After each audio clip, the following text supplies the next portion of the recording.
روایت استقامت و شکوه. زنان تأثیرگذار قشقایی.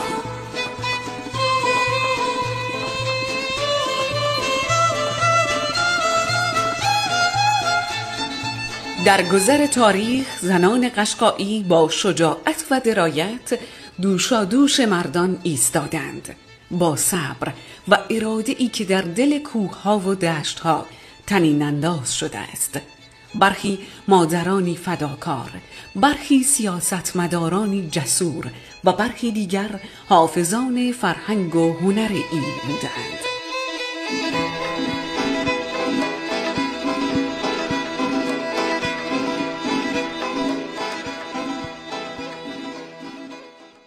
در این بخش به یاد و نام برخی از بزرگبانوان تاریخ قشقایی خواهیم پرداخت که هر یک روایتی از شجاعت و خردورزی را در دل تاریخ حک کردند.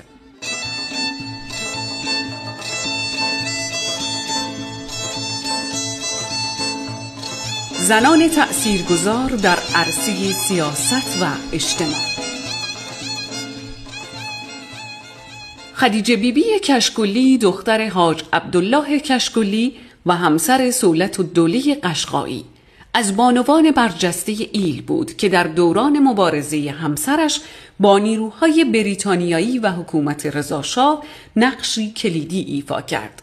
پس از تبعید صولت‌الدوله مدیریت ایل را بر عهده گرفت و در برابر فشار حکومت پهلوی ایستادگی کرد. رضاشاه که قصد داشت او را به تسلیم وادار کند، از شجاعت و تدبیرش چنان متحیر شد که گفت در ایران فقط دو مرد وجود دارد، یکی خدیجه بیبی قشقایی و دیگری بانو فخرالدوله قاجار. پس از قتل صولت‌الدوله او همچنان در کنار فرزندانش به هدایت ایل پرداخت و در دهه 1320 با ساخت بیمارستان، درمانگاه و تأمین بودجه دانشکده پزشکی شیراز گامی مهم در بهبود وضعیت بهداشتی عشایر برداشت. حتی پزشکان آلمانی را برای درمان مردم قشقایی استخدام کرد. او سالهایی را در تبعید گذراند، اما پس از انقلاب 1357 به ایران بازگشت و تا پایان عمر نماد سیاستمداری و استقامت باقی ماند.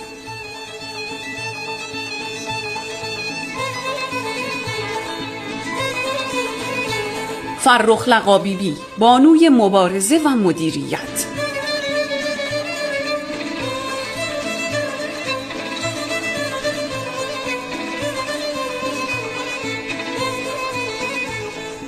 فرخ لقا بیبی دختر صولت‌الدوله و همسر سهراب خان بهادری از کودکی در کنار پدرش با مفاهیم مبارزه و سیاست آشنا شد و پس از کودتای 28 مرداد 1332 در مدیریت امور قشقایی ها نقشی حیاتی ایفا کرد و با ارسال گزارش ها و شکایات رسمی از حقوق قشقایی ها دفاع کرد و حتی در مسائل اجتماعی شهر شیراز نیز تأثیرگذار بود. یکی از اقدامات مهم او حمایت از زنان شیراز بود که علیه افزایش قیمت برق اعتراض کرده بودند. این اقدام چنان گسترده شد که مهدی فرخ، استاندار وقت فارس، در گزارشی به شاه اشاره کرد که در فارس دو فرخ وجود دارد، یکی من و یکی فرخ قشقایی و باید فقط یک فرخ بماند. فرخ لقا بیبی تا پایان عمر در کنار ایل و خانواده خود ماند و همچنان به عنوان نماد مقاومت زنان قشقایی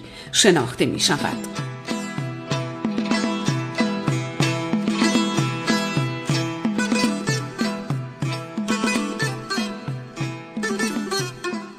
زنان مدیر و رهبران طوایف در تاریخ ایل قشقایی. تاریخ ایل شکوهمند قشقایی شاهد حضور زنان برجسته‌ای است که پس از فقدان همسرانشان با تدبیر و شجاعت مسئولیت سرپرستی طوایف را بر عهده گرفتند. از جمله این زنان طلعت بیبی، خواهر صولت‌الدوله، که پس از درگذشت همسرش بهادرخان طایفه سهراب خانلو را با شایستگی هدایت کرد. صفیه گلین همسر قربان علی بیگ که سالها با اقتدار و درایت طایفه بلی زیرک را رهبری کرد. معصومه گلین دختر نصیر بیگ تیبی که پس از درگذشت همسرش حیدرخان جعفر بیگلو با اقتدار سالها طایفه جعفر بیگلو را مدیریت کرد. گوهر گلین همسر رضا قلی بیگ رحیملو که پس از درگذشت همسرش کلانتری طایفه رحیملو را با شایستگی عهدهدار شد.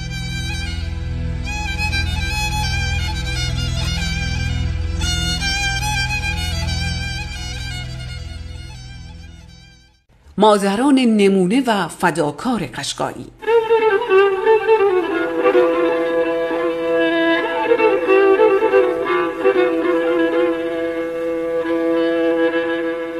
معصومه بهمن بیگلو همسر حبیب خان گرگینپور نمونه ای از مادران فداکار قشقایی بود که با مهر و استواری 8 فرزند خود را پرورش داد، در حالی که 4 نفر از آنان نابینا بودند، اما هیچگاه اجازه نداد که این محدودیت مانعی برای بالندگیشان شود.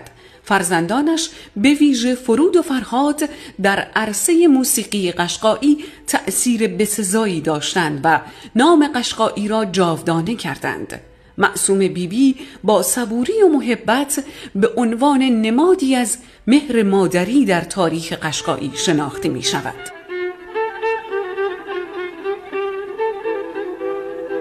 فرنگیس قادری جعفر بیگلو مادر علم و استقامت، زنی بی سواد اما سرشار از امید بود. با عشق و تلاش 8 پسر و 2 دخترش را به مسیر علم و پیشرفت هدایت کرد. ثمره فداکاری هایش 3 پزشک فوق تخصص، 1 پزشک عمومی، 1 داروساز، 1 کارشناس درمان و 3 مهندس شد که هر یک در جامعه تأثیر بسزایی داشتند.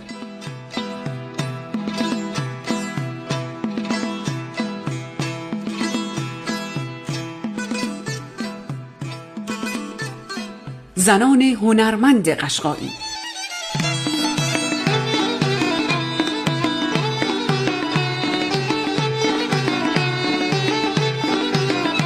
پاسداران فرهنگ و موسیقی. با وجود محدودیت‌هایی که در ایل برای فعالیت‌های هنری وجود داشت، بانوانی جسور توانستند ساختارها را بشکنند و بر عرصه هنر مسلط شوند. آنان با هنرمندی بی‌نظیر خود فرهنگ و موسیقی قشقایی را زنده نگه داشتند.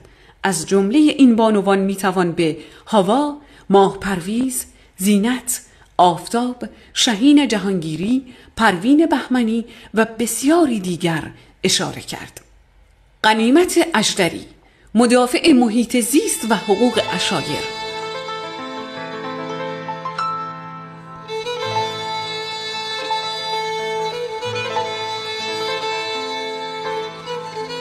غنیمت اژدری، خبرنگار و فعال محیط زیست، یکی از چهره‌های شاخص در زمینه حفظ طبیعت و تنوع زیستی و حقوق ایلات و عشایر ایران است. او با تحصیلات عالی و تعهدی بی‌نظیر در عرصه‌های بین‌المللی به نمایندگی از سازمان‌های مردم نهاد ایران در کنفرانس‌های محیط زیستی شرکت کرد و به عنوان رابط و هماهنگ کننده مناطق غرب و آسیای میانه در کنسرسیوم جهانی قرق‌های بومی فعال بود. زنان قشقایی، از مادرانی که در سایه محبت و فداکاری فرزندانی مؤثر و فرهیخته پرورش دادند، تا زنانی که در میدانهای سیاست، فرهنگ و مقاومت با شجاعت و خردمندی خود تأثیرات شایانی در تاریخ گذاشتند، همواره نماد استقامت و خردورزی بودند. آنان نشان دادند که نقش زنان در تاریخ نه تنها محدود به امور خانواده، بلکه در عرصه‌های بزرگتر نیز می‌توانند مسیر یک ملت و روند تاریخ را تغییر دهند.